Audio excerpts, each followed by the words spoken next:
due aspetti. Il primo, che è quello legato ai danni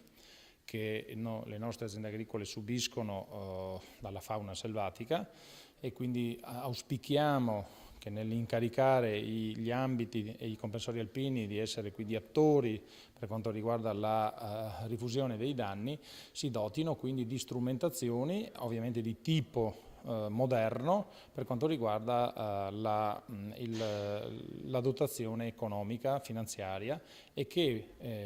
si possa arrivare addirittura all'utilizzo, previsto peraltro anche dalla politica agricola comunitaria, di strumenti assicurativi come i fondi mutualistici. L'altro aspetto importante, io credo, è il tema che è centrale in ogni attività economica, che è il tema della semplificazione, e quindi abbiamo lanciato la proposta di utilizzare i CA, che sono i centri di assistenza agricola che hanno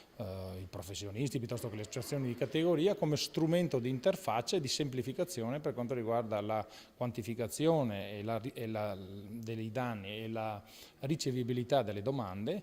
che possono essere veramente uno strumento di modernizzazione e di semplificazione che favorisce da un lato i tempi e da un lato la certezza della quantificazione e della diffusione del danno, sia per quanto riguarda gli agricoltori sia per quanto riguarda anche la pubblica amministrazione. Noi riteniamo che questa proposta che è stata avanzata dalla Giunta regionale sia inaccettabile, perché è illegittima in molte sue parti e assolutamente peggiorativa per quanto riguarda la possibilità di garantire una corretta gestione del patrimonio faunistico ed ambientale nella nostra regione.